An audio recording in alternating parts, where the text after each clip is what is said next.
RCR, la red que comunica y une al Perú.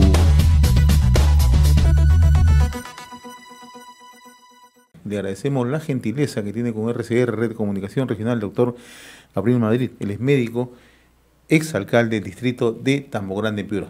Doctor Madrid, qué gusto saludarlo. Gracias por atender la comunicación con RCR, Red de Comunicación Regional. Muy amable. Muy buenos días, don José Hernández. Un saludo a todos sus radioyentes. En primer lugar, usted es médico de profesión, ¿no? Y siempre ha estado interesado por el tema sanitario, el tema de la salud, ¿no?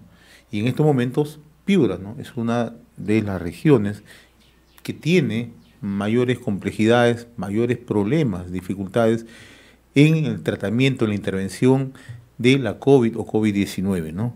Usted que vive el día a día, ¿no?, ¿cuál es la percepción que tiene respecto a cómo se está interviniendo, tanto en el plano interno como en el órgano rector, Ministerio de Salud y el propio gobierno frente al COVID?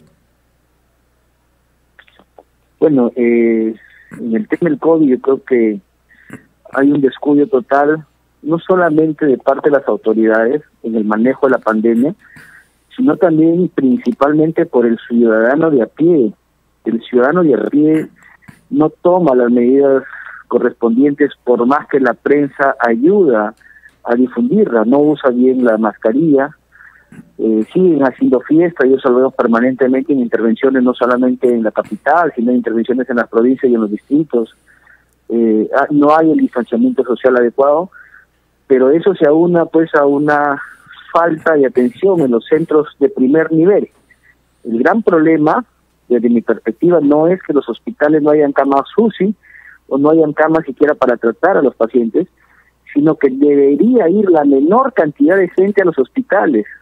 Recuerde usted que el 80% es asintomático, el 20% es el que se puede complicar y entre ese 20% solamente el 5% es el que debería ir a los hospitales. Es decir, ese 15% que debería atenderse en los centros de primer nivel de atención, en los puestos médicos, no se está haciendo porque no hay las condiciones necesarias y mucha gente se atiende en su casa buscando, sabe Dios cómo, el oxígeno, y eso es lo que está fallando en el sistema de salud. Si eso se corrigiese, yo creo que vamos a controlar mejor la pandemia y vamos a disminuir la cantidad de pacientes que van a los hospitales. Usted ha tocado un tema que recurrentemente se está abordando, ¿no? Y la pregunta es, ¿por qué transcurrió 14 meses de la pandemia, de la emergencia sanitaria, no se ha logrado establecer una política de atención en el primer nivel? ¿Cuál es la razón que usted percibe, ¿no? Usted está en Tambo Grande, población rural, población incluso hay sectores que están en pobreza y pobreza extrema, pero ¿cuál es la razón por la que no se ha logrado ponerle la atención necesaria al primer nivel de salud? Lo que sucede, lo que ha sucedido siempre, se toman decisiones desde el gabinete. Recuerde usted en la primera ola que decían, camas UCI, vamos a aumentar las camas UCI, pero nadie hablaba de autorizar a los municipios para que destinen un presupuesto adecuado para la compra de plantas de oxígeno en sus distritos. Si esa medida se hubiera dado desde la primera ola, es decir, desde el año pasado, usted iba a tener más de 1.800 plantas de oxígeno en cada uno de los distritos de cada una de las provincias. Iba a tener plantas de oxígeno que iban a solucionar parte del problema. Tomando en consideración que el COVID, siendo un virus, lo único que ha demostrado que puede ayudar a mejorar es el oxígeno medicinal. Entonces, vuelvo a lo mismo, ¿no? Decisiones planteadas desde la burocracia en el MINSA no han tomado las medidas correctivas a pesar de haber tenido 6 meses de anticipación de lo que venía sucediendo en Europa. No se pudieron tomar las medidas correctivas. Ahora ya se están corrigiendo, algunos municipios se están comprando, algunos otros no, sus plantas de oxígeno, pero debería darse esa directiva que todos los municipios distritales y provinciales deben adquirir una planta de oxígeno, y eso va a acelerar un poco la falta de oxígeno, que es lo que más necesita la población, porque el resto de medicamentos usted lo puede conseguir en las farmacias, pero el oxígeno es difícil de conseguir. Ahora, usted ha sido alcalde en Tambo Grande, ¿no? Y al iniciar la conversación usted señala que esto es parte de la situación de abandono que viven las regiones, que viven las zonas más alejadas del país, ¿no?, las zonas rurales de manera particular, ¿no? Piura no se escapa a esta realidad, ¿no? Yo recuerdo haber conversado con usted, doctor Madrid, cuando se inició el tema de el fenómeno del Niño, ¿no? En el año 2017, ¿no? Cuando se crean la Autoridad Autónoma de Reconstrucción con Piura, ¿no?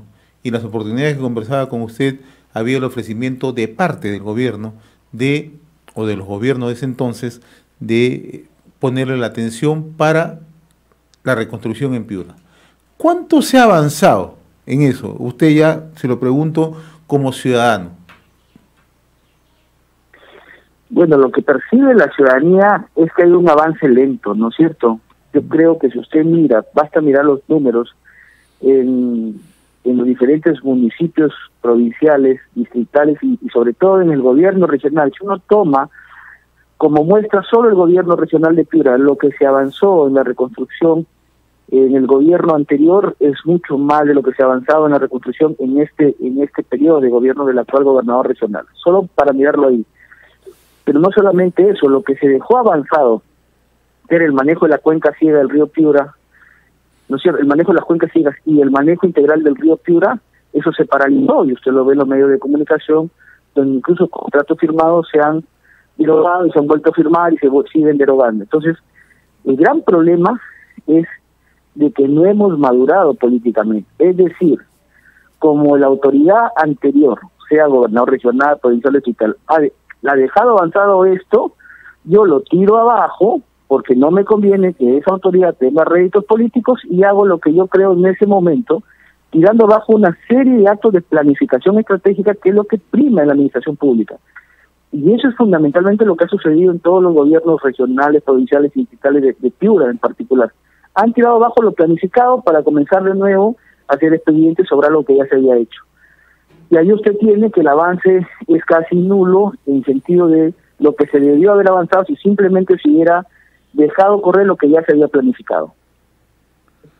Ahora, volviendo a ese tema, ¿no?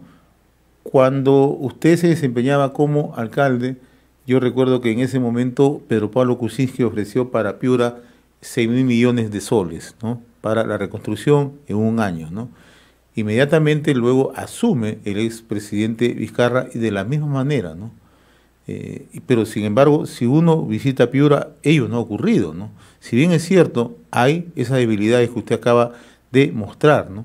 Por un lado, falta de capacidad de decisión de los gobiernos subnacionales, hay que decirlo con nombre del propio gobierno regional, pero también el gobierno central no agiliza, no desburocratiza justamente las medidas que se tendrían que tomar, ¿no? En el caso, por ejemplo, de Tambo Grande hay una serie de obras inconclusas, ¿no? Entonces, ¿cómo entender esto, no? O sea, hay ofrecimientos, pero en la práctica no se cumplen. Efectivamente, usted ha dado un clavo, ¿no es cierto? La burocracia que se plantean desde las oficinas del gobierno central hacen que muchas obras, incluso paralizadas, no se solucione el problema.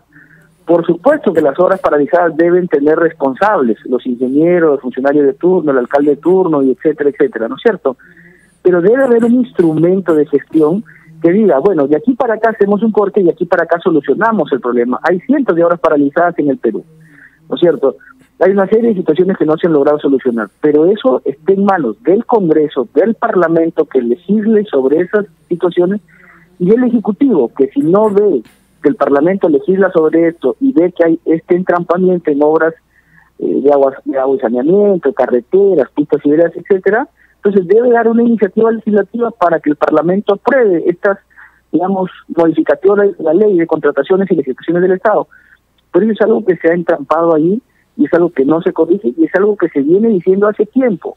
Hoy tenemos a la Contraloría con la famosa concurrencia a Contraloría, que eso es bueno, pero solamente te acompaña en el proceso de las nuevas obras, pero las que ya están paralizadas no se dice absolutamente nada y eso está en manos del Parlamento y del Ejecutivo.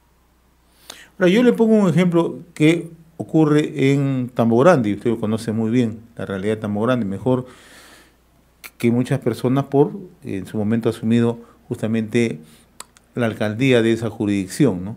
El caso, por ejemplo, de poblaciones rurales, poblaciones, una de ellas es la que está en la margen izquierda, ¿no? Siempre hemos escuchado, ¿no?, que existe ofrecimientos de parte del gobierno central, Ministerio de Vivienda y Construcción, otros sectores, ¿no?, que se presentan y hacen algunos ofrecimientos. La gran pregunta es, ¿por qué no se ejecutan a pesar, ¿no?, a pesar que en muchos casos existe el presupuesto necesario, ¿no?, para hacerlo? ¿Falta voluntad política? ¿Qué es lo que ocurre? Definitivamente lo último que usted acaba de decir, falta de voluntad política. Y eso lo demostramos tranquilamente en nuestra gestión y en la gestión actual. En nuestra gestión, por primera vez, un pueblo de la margen izquierda tuvo agua potable, en La Rita. Ningún otro pueblo antes de nosotros ha tenido agua potable a domicilio.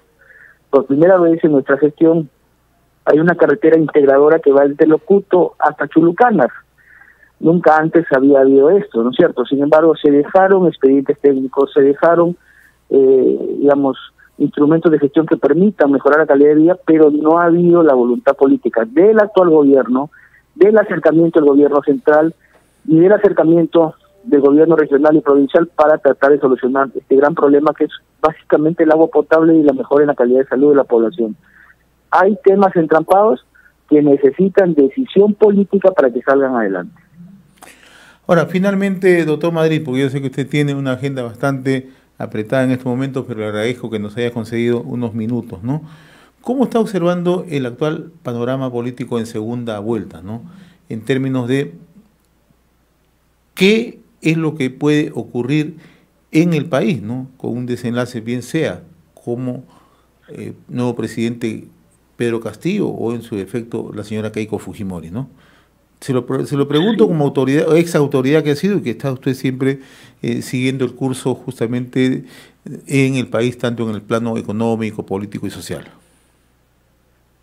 Bueno, lo que me preocupa a mí es básicamente el enfrentamiento entre clases sociales. El país no es un país rico, no hay, digamos, una cantidad importante de multimillonarios, ¿no es cierto? Los que sostenemos el país es la clase media, los que nos levantamos temprano, los que nos acostamos tarde, los que trabajamos, que es el que en el mercado, es el que tiene su consultor, es el abogado, es el ingeniero que comienza un proyecto de emprendimiento. Esa es la clase media la que debe estar preocupada, porque no podemos estar dividiendo el país entre ricos y pobres, porque aquí no hay muchos ricos, si bien es cierto hay una cantidad importante de pobres, pero muchos pobres han salido de la pobreza con el actual modelo económico. Ese es, en principio, para mí una gran preocupación, ¿no es cierto? Enfrentamiento entre clases sociales. Segundo, de que nosotros no podemos dar un salto al vacío. El Perú necesita, por supuesto, sacar mayor pobre de la pobreza, pero para eso se requiere inversión, no hay otro sistema. Los modelos trasnochados ya han sido probados en muchas partes del mundo. Usted tiene Venezuela, primera potencia en recursos de hidrocarburos, de petróleo. Usted tiene Argentina, una gran potencia en Sudamérica, como están quebrados. ¿No es cierto? Ecuador acaba de reflexionar y ha dicho no a un sistema de socialismo del siglo XXI. Sin embargo, también la ultraderecha le ha hecho mucho daño al país, ¿no es cierto? No ha podido, acercar parte de la riqueza del Estado al pueblo. Y volvemos a lo mismo, es porque hay leyes que traban, hay leyes que no permiten que eso suceda. Hace unos días veía yo, por ejemplo, en un programa nacional, dominical, cómo las comunidades cercanas al gas de Camisea tienen el gas más caro del Perú, 89 soles, 80 soles el balón de gas. ¿Pero por qué? Y ahí un alcalde lo explicaba, ¿no es cierto? Decía, nosotros sí tenemos los recursos, pero la ley de comunidades campesinas no nos permiten tener el saneamiento físico legal para hacer nuestras obras. Pues hay que buscar, el argumento, el artificio legal para que esto se pueda dar. Le agradecemos la gentileza que tiene con RCR, Red de Comunicación Regional, doctor Gabriel Madrid. Él es médico, exalcalde del distrito de Tambo Grande, Piura. RCR, la red que comunica y une al Perú.